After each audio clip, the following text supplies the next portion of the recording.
सभी साथियों को नमस्कार। आप लोग देख रहे हैं कि हम लोग इको गार्डन में हैं और बारिश हो रही है। मैं इस वजह से आज अपने साथियों की वीडियो बना रहा था कि क्योंकि एक्चुअल में मेहनत यही लोग कर रहे हैं। हम लोग तो अधिकारियों के यहाँ, वकीलों के यहाँ इनकी मतलब इनका पैर पकड़ना है, उनका पैर पकड़ना, उनसे बातें करना, इसी में हम लोगों का टाइम बीत जाता है। बेसिकली आज बारिश बहुत तेज़ी से हो रही थी, फिर भी हम यहाँ आए। हम लोग को एक्चुअली आप लोग देख रहे होंगे, हम लोग तैयार हैं। हम लोग जा रहे थे एक जगह एडवोकेट के यहाँ, क्योंकि मोस्टली एडवोकेट 9 तक हाई कोर्ट बंद है, तो सभी लोग बाहर हैं। चूँकि हम लोगों ने एक बीड़ा उठाया है कि इस बार हम लोग पिछड़े दलित समाज के जितने अच्छे एडवोकेट हैं लखनऊ में, ये पूरी फौज होनी चाहिए। हमारी बात कोई रख रहा है ठीक है, लेकिन हम लोगों को ये लग रहा है कि जब हमारे पीछे समाज खड़ा रहेगा, हमारे समाज के एडवोकेट खड़े रहेंगे, तो कोई गलत नहीं कर पाएगा। जब नंबर ऑफ कैंडिडेट ज़्यादा होते हैं ना, जो भीड़ होती है, नेतृत्व कोई एक ही करता है, लेकिन जब भीड़ खड़ी होती है ना, तो उसको बल मिलता है, उसको साहस मिलती है, और ये लगता है ना कि ये अधिकारी है, ये तुर्रम खान है, फिर भी हमें लड़ने की वहाँ ताकत मिलती है।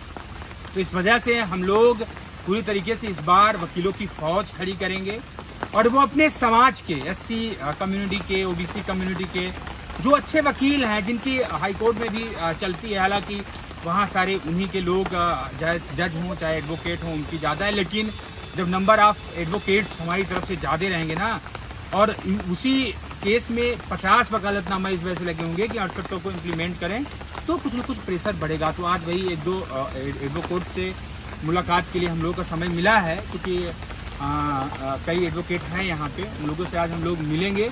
और आप लोग ये देखिए, इस संघर्ष के साथ आप लोग रहिए, इस संघर्ष को आप लोग सराहिए।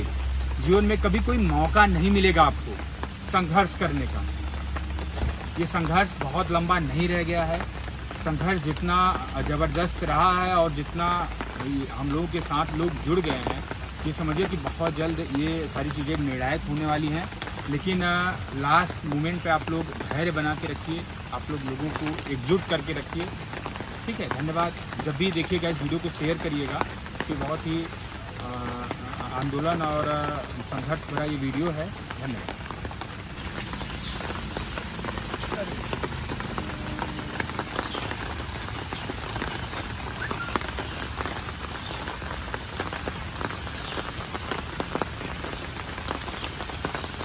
जी रामदयाल जी, आप अपने संघर्ष के बारे में कुछ बताइए। संघर्ष तो देख ही रहे हैं, सभी लोगों ने अभी थोड़ी देर पहले लाइक दिया थी, और जो जिस तरह से संघर्ष चल रहा है, हमें लग रहा है कि दशहरा जो आज मनाया जा रहा है पूरे देश में, हम लोगों के लिए दशहरा नहीं है। कहने को तो हम हिंदू हैं, लेकिन हमें नहीं लग रहा कि हम हिंदू हैं। हम सिर्फ दलित और पिछड़े हैं। अगर हम हिंदू होते तो आज अपने घरों में होते, परिवार के साथ खुशियाँ मना रहे होते, और ये आंदोलन हम लोगों का तब तक चलता रहेगा जब तक हम लोग अपने नियुक्ति नहीं प्राप्त कर लेते। क्योंकि त्यौहार तभी अच्छे से मनाया जाता है कि जब आप अपने परिवार के साथ हों, आपके पास पैसे हों, आपके पास सारी जो जीवन में उपयोगी चीज़ें हैं वो हों, सुख हो पूरी तरीके से, अगर कह दिया जाए। लेकिन क्या कारण रह रहा है कि हम लोग ये कहने के लिए तो हिंदू हैं, और कह सकते हैं कि बिरादरी के नाम से यादव हैं, कुर्मी हैं, तमाम चीज़ का हमारे ऊपर ठप्पा है। लेकिन वास्तविकता ये है कि आज हम अपने त्यौहार से दूर हैं, और जब त्यौहार से दूर होते हैं तो हम किस तरीके से बोलें कि हिंदू। जब हिंदू त्यौहार हम लोग इस इको गार्डन में संघर्ष करते हुए बिता रहे थे। आप लोग देख रहे होंगे कि तमाम बारिश हो रही है, और हम लोग यहाँ मजबूर हैं। ये कोई शौक में कोई नहीं है। आप लोग देख सकते हैं कि ये लोग, इनका कपड़ा एक बार भीग चुका है, और ये लोग देखिए कि कोई हाफ पैंट में है, कोई कैसे है। ये कहा जा सकता है कि इस समय इतनी परेशानियां हैं, और कैसे हम ये सोचें कि राम राज्य है, कैसे आज रावण के वध का हम लोग उत्सव मनाएं, कैसे मनाएं। वीरेंद्र जी आप बताइए। देखिए भैया, ये मैं तो पिछले 2 साल में इस चीज़ को मैंने एहसास किया है कि लर्निंग पीरियड है। मैं भले ही इतना कुछ पढ़ लिख कर आया, लेकिन जीवन का असली अनुभव क्या होता है वो जान नहीं पाया। क्या लड़ना होता है, क्या समाज होता है, क्या चुनौतियों का सामना करना पड़ता है हमें जीवन में, हमने यहाँ पे सीखा। जब ये लड़ाई में शामिल हुआ तब मुझे कुछ भी आइडिया नहीं था कैसे लड़ा जाता है, कैसे अपनी बात रखी जाती है, संघर्ष क्या होता है। कोई एक आरोप लगाता था मैं दुखी हो जाता था, लेकिन जब ये 2 सालों के बाद मैं आज यहाँ खड़ा हूँ तो मैं ये कह सकता हूँ कि जो मैंने अपने जीवन के 28 साल नहीं सीखे मैंने, वो इन 2 सालों मैंने सीख लिया कि जो आज़ादी की लड़ाई लोग लड़े होंगे, जब उन पर आरोप लगते रहे, कई लोग फांसी पर चढ़ गए, कई लोगों ने बलिदान दिया, उनके साथ नाम भी आज इतिहास वालों ने छिपा दिया हो या नहीं जान पाए लोग, तो मैंने इस चीज़ को एहसास किया कि सच्चाई यही है कि लड़ते कुछ लोग ही हैं, कुछ लोग ही शहीद होते हैं, कुछ लोग ही मारे जाते हैं, उसका फ़ायदा सबको मिलता है। ये मैं आपको रोकना चाहूँगा, जैसे कि परिवार अगर कोई संयुक्त फैमिली में रहा हो तो उसको ये चीज़ें बहुत अच्छे से पता होगा। हो सकता है उनके पिताजी कमाते हों और उनके जैसे उनके भाई हैं, छोटे भाई, उनके पूरा परिवार, हाँ पूरा परिवार उस चीज़ का फ़ायदा उठाता है। वो बात यहाँ हो रही है। लोग कहते हैं कि नहीं हम इस तरीके से और अच्छा संघर्ष करेंगे, घर बैठे कह देते हैं कि नहीं इस तरीके से संघर्ष करना चाहिए, ऐसे करना चाहिए। एक्चुअल में ना जो उस पीड़ा को झेलता है, जो उस पीड़ा से रोज का रोज, अब इस बात को कोई बताए कि नहीं ये इको गार्डन में बारिश हो रही है और खड़े हैं, और कोई तीसरा व्यक्ति घर बैठ के ये सजेशन दे कि नहीं संघर्ष असली हम कर रहे हैं, अगर हम लड़ते तो जल्दी निस्तारण हो जाता। तो वही हाल है कि जिसके पाँव में कभी बेवाई ना फूटे वो दर्द नहीं जान सकता। ये दर्द आप जान रहे हैं, हम लोग जान रहे हैं, और ये जो 6800 परिवार है वो लोग जान रहे हैं। लेकिन वास्तविकता है ना कि जो इसका लाभ पाएगा, जो मजे लेगा, वो सोचता है नहीं यार ये नहीं तो ये बेहतर। बहुत कुछ सीखने को मिलता है भैया। वो संघर्ष का जिसने यश भी ना देखा हो, वो आकर उंगली जब उठा कर जाता है ना तो तकलीफ होता है कि हमने कौन कौन सा दौर नहीं देखा इस भर्ती को यहाँ तक ले आने में। अगर कोई ये कहे कि इसके पीछे इसके इस तरह हमारा कोई और उद्देश्य हो सकता है तो वक्त उसका जवाब देता है और देगा। बिल्कुल बिल्कुल भाई, यही हमने तो ये चीज़ें लगभग 2-3 महीने से इतने आरोप प्रत्यारोप लगे सारी चीज़ें, लेकिन हम लोग तो नहीं छोड़ के गए ना आरोप प्रत्यारोप भाई। हाँ, अच्छा ये बताइए कोई माँ अपने बच्चे को छोड़ के जा सकती है? नहीं जा सकती। ये लोगों के लिए छोटी सी बात होगी, लोगों के लिए ये होगी कि नहीं दिखावा है वो है। अरे हम लोगों ने इस लिस्ट को लाने के लिए ये कहते हैं ना कि 9 महीने संघर्ष किया। जैसे माँ एक बच्चे को जन्म देती है, हम लोग लड़ के इस 9 महीने संघर्ष करके ये लिस्ट लाई है। तो कोई अपने बच्चे को छोड़ के नहीं, कितनी भी विषम परिस्थितियाँ हो सकती हैं, हमारे ऊपर आरोप लगाए जा सकते हैं, हम लोगों को मतलब ये राजनीतिक आरोप लगाया जा सकता है कि नहीं ये लोग विधायक बनने हैं, और सारी चीज़ें ये समय के हिसाब से। उस समय भी बहुत सारे आरोप कि प्रत्यावेदन के नाम पे कई करोड़ों लूट गए, ये कर गए, वो कर गए। बाद में जब लिस्ट आई तो लोग हैं नहीं। लेकिन फिर भी आज लोग क्या होते हैं ना, लोग दोगले टाइप के इंसान होते हैं। कैसा अभी आपने कहा, बड़ी अच्छी बात कही कि अगर एक कोई माँ से आकर कहे कि आप अपने बच्चे का पालन पोषण नहीं कर पा रहे, कुछ छोड़ के चले जाइए, तो ये क्या संभव हो सकता है क्या? नहीं, वही बात है। मतलब हम लोगों को जो आज जुड़े हैं हम तो सोशल मीडिया पर वो देखते हैं, कभी कभी कहते हैं कि आपसे नहीं हो पा रहा, आप छोड़ के चले जाइए। हाँ। अरे हमने इसमें शामिल नहीं हुए हैं, हम भीड़ का हिस्सा नहीं है, हमने इसका ABCD से लेकर Z तक हम लोग शुरुआत। बिल्कुल एग्जैक्ट यही बात संघर्ष की शुरुआत इस पूरे वीडियो का यही हम लोग मतलब एक तरीके से सारांश लोगों को बताना चाहते हैं कि यार आप ये सोचते हो ना कि ये आपके लिए एक सिर्फ नौकरी है। हमारे लिए मैं 20 बार बोल चुका हूँ कि हम सब लोगों के लिए एक मान सम्मान स्वाभिमान अधिकार कुछ भी हो सकता है, चाहे दिन हो, चाहे रात हो, चाहे बरसात हो। जैसे माँ अपने बच्चे को नहीं छोड़ सकती, जैसे माँ अपने बच्चे को अपने से अलग नहीं कर सकती, ये भर्ती हमारे लिए वही है। इसका परिणाम भाई वही माँ के लिए कितने लोग बच्चलन बोल देते हैं भाई कि वो माँ देखो दूसरे के यहाँ रह रही है, दूसरे से उसका चक्कर। तमाम लोग, मतलब मेरे कहने का सिर्फ मतलब है कि आरोप प्रत्यारोप लोगों के तमाम लोग कह देते हैं कि देखो अपने बच्चे के अच्छे पालन पोषण के लिए दूसरे से इसका संबंध है। आरोप प्रत्यारोप आदमी कुछ भी लगा सकता है, लेकिन फाइनली जब संघर्ष करने की बात होती है ना तो वही माँ अपने बच्चे के लिए संघर्ष करती है। और वही कर भी सकती है। हाँ, और कोई कर भी नहीं सकता। लोग सिर्फ दिखावा करने कुछ समय के लिए कर सकता है, बाकी होल लाइफ कोई। और यहाँ पर भैया जो आप कह रहे थे कि जैसे कि हम लोग संघर्ष कर रहे हैं, जैसे हम लोग देश आज़ाद हुआ था तो हमारे जो क्रांतिवीर लोगों ने संघर्ष किया और उसका फल सभी जनता को भाई आज भी हम अपने आप को स्वतंत्र कह रहे हैं, 15 अगस्त मना रहे हैं, 26 जनवरी मना रहे हैं। तो उस भगत सिंह, उस गांधी और तमाम लोगों के मरने, सुखदेव, राजगुरु, अशफाक उल्लाह खां, तमाम लोगों के बलिदान के बाद आज हम ये कर पा रहे हैं। एक बात और है कि जो लोग, कुछ लोग हैं, लोग सोच रहे होंगे कि बारिश थी तो क्यों गए, घर में बैठे रहते, क्या जरूरत थी जाने की, किसी ने उनको कहा था जाने के लिए। देखिए हर चीज़ का एक मतलब होता है, मीन्स होता है। जब आप यहाँ रेगुलर यहाँ पर धरने में आएंगे तो आप देखेंगे कि तमाम ऐसे आला अधिकारी हैं जिनको इस बात की पड़ी रहती है कि ये लोग क्या बीच में गैप किए, इनके धरने को कैसे स्टार्ट किया जाए, कैसे इनके धरने को जो संघर्ष, बड़ा वाला संघर्ष है, कमियां निकाली जाए। हाँ एक बड़ा संघर्ष किया है, एक लंबा सालों साल संघर्ष किया है, कंटिन्यू किया है, तो उसको ऐसी कौन सी लूफोल हो, कमी हो कि बारिश में लोग आए कि नहीं आए, वो सब चीज चढ़ती यहाँ दर्ज होती है। एक लाइन में बताऊं मैं कि 1 to 100 होता है, आप 20 से 82, 84, 56 हटा नहीं सकते हैं। उसी प्रकार से हमारा संघर्ष है, ये 1 to 100 है। जब तक नियुक्ति नहीं मिलेगी उसमें से हम एक भी पल, एक भी दिन स्टार्ट नहीं कर सकते। एक बात और है भैया कि जैसे कि ये वीडियो बन रहा है, तो ये वीडियो जो हमारे विपक्ष पक्ष के जितने भी हमारे कैटेगरी के नेता हैं, विधायक, मंत्री हैं, वो भी देखें तो समझे कि हमारे समाज की स्थिति रियलिटी में है क्या। नहीं, आज के दिन भी हम लोग यहाँ पर मतलब संघर्ष कर रहे हैं। बेसिकली ये इस वीडियो का मात्र इतना उद्देश्य है कि आज दशहरा है और ये पूरे देश के लिए बहुत बड़ा त्योहार है।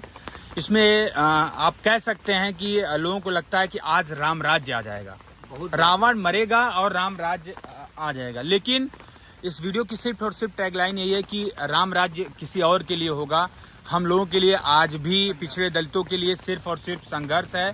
दिन प्रतिदिन हम लोग सिर्फ और सिर्फ अपने संघर्ष में जुटे हैं और कहीं ना कहीं हमारे लिए जिस दिन नियुक्ति मिल जाएगा उसी दिन दशहरा होगा। इस बात को कहने में कोई गुरेज नहीं होना चाहिए, क्योंकि ये संघर्ष का दौर है और ये आप लोग बहुत अच्छे से समझ लीजिए कि संघर्ष करते रहेंगे तो आज नहीं तो कल हम लोग सफल होंगे। ये कोई शॉर्टकट नहीं है कि किसी सिस्टम का हल शॉर्टकट हो सकता है। लोग सोचते हैं कि कोर्ट में, यहाँ पे आप लोगों ने देखा, मेरे इस वीडियो का उद्देश्य एक और ये भी है कि लोग सोचते हैं कि नहीं सरकार ने बोल दी है, कोर्ट में दबाव आप इसी आंदोलन की वजह से बना सकते। उस दिन का आंदोलन माननीय मंत्री जी, माननीय अधिकारीगण जो हैं, उन लोगों के चेहरे पे ये साफ साफ दिखा कि यार ये लोग वैसे लोग हैं। नहीं तो मैं आप लोगों को एक बात बता दूं कि बेसिक के अधिकारी हैं, कई लोग बोले कि यार इस लिस्ट को हम लोग कोर्ट के द्वारा क्वेश भी करा सकते हैं अगर सरकार जिस दिन चाहे। लेकिन एक डर क्या है ना, डर ये जो तुम्हारे सूरवीर इको गार्डन में और लखनऊ में हंगामा करते रहते हैं, उन्हीं की वजह से हम लोग इसके विपक्ष में, विरोध में नहीं जा सकते। और हम लोगों ने दिखाया कि जैसे ही हम लोगों को लगा कि नहीं सरकार हमारे खिलाफ जा रही है, तो हमारे लोग चढ़ गए, हमारे लोग आंदोलन में इतनी भारी संख्या में आए कि सरकार मजबूर हो गई आनंद फानन में मीटिंग बैठाने में, आनंद फानन हम लोगों की बात करने में। और भी एक बात तो बताना चाहूँगा कि मैं आपको बता दूं कि ये जो आदमी बोल पाता है ना, वो इसलिए नहीं बोल पाता, उसके पास आवाज़ होती है, उसके पास शब्द होते हैं। तो ये जो हमारा संघर्ष है ना, ये शब्द है हमारा, और हमारा शब्द जब जाकर हम कहीं बैठते हैं और बताते हैं ना कि हम इको गार्डन से हैं और हम लोग धरना करने वाले लोग हैं, लोग अच्छा पूरा प्रदेश जानता है इस बात को। जब हम पहुँचते हैं ना तो कुर्सी छोड़कर बैठने के लिए कहते हैं कि आप बैठ जाइए, आपका संघर्ष हमने बहुत करीब से देखा है और हम जानते हैं कि आप लोगों ने क्या पाया और क्या खोया है। तो वो लोग भी जो इको गार्डन कभी नहीं आए हैं, जब कहीं जाते हैं ना तो यही कहते हैं कि भैया हम लोग 2 महीने से 4 महीने से 6 महीने वहाँ पर बैठे हुए हैं, जो आज तक कभी गार्डन नहीं आए। इवन जिनका सिलेक्शन नहीं हुआ है, चयनित नहीं है, वो अचयनित है, वो जाते हैं वकीलों से मिलने के लिए या कहीं जाके अधिकार मिलने के लिए, बताते हैं कि हमारे लोग इको गार्डन में बैठे हुए हैं। तो ये हमारा इम्पैक्ट है कि हमारे नाम पर, हमारे संघर्षों को लेकर आप जाकर बाहर बोल पाते हो। और वो लोग जो इस गाली देते हैं संघर्ष को ना, वो भी जब जाते हैं तो यही कहते हैं सर हम लोग 2 साल से संघर्ष कर रहे हैं। संघर्ष कहाँ कर रहे हैं वो हम लोग जानते हैं। ये हमारे शब्द हैं, जो हमारा संघर्ष है, इसी वजह से आप बोल पाते हो। जो हमारा शब्द खत्म हो जाएगा, आप बोलती आपकी बंद हो जाएगी। एक बड़ी बात ये है कि आज जितने लोग लड़ाकू विमान, फाइटर जेट और ये सारी आवाजें तरीके से लड़ रहे हैं और बता रहे हैं, इन लोगों को पहले ये पता होना चाहिए कि इस लड़ने की वजह कौन है, किसकी वजह से आप लड़ पा रहे हो। ये सबसे बड़ी बात है कि ये लोग आज लड़ भी पा रहे हैं। तो ये जो हम लोगों ने इतना लंबा संघर्ष करके ये लिस्ट लाई, उसी लिस्ट की बदौलत लड़ पा रहे हैं। इसमें जिसका नाम ना हो वो हमारे लिए संघर्ष करे तो मुझे लगेगा कि नहीं, वो कम से कम हमारे लिए कुछ कर रहा है। ठीक है, तो ये नवनीत है और बताने की किसी की जरूरत नहीं है। नवनीत जी भी रहा हूँ जब से लिस्ट नहीं आई थी तब से। और इस गार्डन में हम लोग कितनी बारिश, कितनी ठंडी, गर्मी सब यहीं पे रहकर बिताई है। और हम लोग का एक समय था यहाँ पर 1.5 महीना यहाँ पे रुकते थे, रात में खाना बनता था, 200 से 300 लोग खाना खाते थे। उसके बाद भी हम लोग इस संघर्ष को छोड़ के नहीं गए हैं। और संघर्ष न छोड़ने का रीज़न भी है क्योंकि हम लोग, जैसे भैया ने कहा कि माँ होती है तो अपने बच्चों को पालती है, तो ये लिस्ट बिल्कुल हमारे लिए माँ जैसी है। कोई कितने भी आरोप प्रत्यारोप लगाए, हम अपने संघर्ष से पीछे हटने वाले नहीं हैं। मान सम्मान के लिए, अपने हक अधिकार के लिए हम हमेशा आवाज़ उठाते रहेंगे। और इस लिस्ट के में जब तक हम लोग लगें, तब मतलब ज्वाइनिंग जब तक नहीं हो जाती है तब तक करते ही घर में रहना। ये गंगा शरण यादव जी हैं, ये आप लोगों को बताएंगे कि कितना मुश्किल है संघर्ष करना। संघर्ष करना यहाँ पे बड़ा मुश्किल है। धूप है, बरसात है, बारिश में भीग रहे हैं, भूख प्यास सब कुछ झेलना पड़ता है। यहाँ रह के बीमारी हो जाती है। अभी अमरेंद्र भैया की तबीयत खराब है, 2-3 दिन से बुखार आ रहा है, दवाई दिलवाई है उन्हें। तब जाके बहुत मुश्किलें झेलनी पड़ती हैं यहाँ संघर्ष रहते करते हुए, और जो कि लिस्ट आने से पहले हमने झेली भी हैं। तो क्या कह सकते हैं, अब जो घर बैठ के ज्ञान देते हैं, अब उनका ज्ञान हम तो नहीं सुन पाएंगे। जिसको सुनना हो वो सुन सके, और ना ही यहाँ छोड़ के जाएंगे जब तक नियुक्ति नहीं हो जाती। ये हमारे आरएसएस के कट्टर समर्थक हैं भाई। नहीं, उसमें क्या दिक्कत है? आप अपने संघर्ष के लिए लड़ रहे हैं, इसमें दो शब्द बोलिए आप। देखिए, ये लड़ाई किसी की व्यक्तिगत नहीं है, ये सामाजिक न्याय की लड़ाई है। आज पिछड़ा और दलित वर्ग का जो एक उसके साथ जो अन्याय हुआ है उसके लिए लोग लड़ रहे हैं, और यहाँ जितने भी साथी हैं काफ़ी संघर्ष कर रहे हैं। मैं उनके संघर्ष को सैल्यूट करता हूँ। ठीक है, देख लीजिए आप लोग, ऐसा नहीं है कि सिर्फ हम ही लोग हैं, यहाँ लोग कई लोग हैं, सब लोग संघर्ष कर रहे हैं। और ये लास्ट में चंदन भाई इसको देखो, जितने भी लोग वीडियो को देख रहे हैं, सबसे पहले तो आप सभी से हम यही कहना चाहेंगे कि जो संघर्ष है बहुत दिन का नहीं है। बशर्ते संघर्ष हमारे हिस्से में है तो संघर्ष हम तब तक कर रहे हैं जब तक हमारी नियुक्ति नहीं हो जाती है। तो इस वीडियो को जितने भी लोग देख रहे हैं तो शेयर करेंगे, साथ साथ चैनल में नए हैं तो अभी तक भी आप लोगों ने चैनल सब्सक्राइब नहीं किया तो चैनल सब्सक्राइब कर लेंगे, साथ में लगी हुई नोटिफिकेशन भी ऑन कर लीजिए। क्यों हमें कहते हैं, सबसे बड़ी बात मैं आपको बता देता हूँ क्यों मैं कहता हूँ कि सब्सक्राइब कर लीजिए। सब्सक्राइब करने का मतलब ये होता है कि हमारा जो पिछड़ा दलित जो समाज है वो यदि एक जगह पे एक प्लेटफॉर्म पर जुड़ता है, यदि हम अपनी बात उस प्लेटफॉर्म पर रखते हैं, कहीं अधिकारी उस प्लेटफॉर्म पर रहता है, हमारी बात को देखता है, तो उसको भी कहीं ना कहीं दबाव महसूस होता है कि भाई साहब इसमें 20,000-25,000 लोग जुड़े हुए हैं इस चैनल से, तो इनका एक पूरा मतलब कि समूह है और ये पिछड़े दलित अकेले या 1-2 हज़ार में नहीं है। तो इसलिए आप लोगों को चैनल को सब्सक्राइब करना चाहिए, क्योंकि कभी भी कोई भी अधिकारी या कोई भी आदमी देखना चाहता है कि इस संघर्ष में कितने लोग इन्वॉल्व हैं, तो डायरेक्ट आपका वीडियो नहीं देखेगा, वो देखेगा कि सब्सक्राइब कितने लोग हैं। तो इसीलिए हम यहाँ पे हमारा कोई पर्टिकुलर इस चैनल से मतलब वो नहीं, लेकिन आपका ये जो समाज है एक जगह पे एकत्रित, आप अपना कराइए सब्सक्राइब, साथ साथ घर में 10 फोन सबसे करवाइए। रीजन है क्योंकि नंबर ऑफ जो लोग हैं वो इंडिकेशन देता है कि कितने लोग यहाँ पर इस प्लेटफॉर्म पर जुड़े हुए हैं। तो थैंक यू फॉर वॉचिंग। फिर नई इन्फॉर्मेशन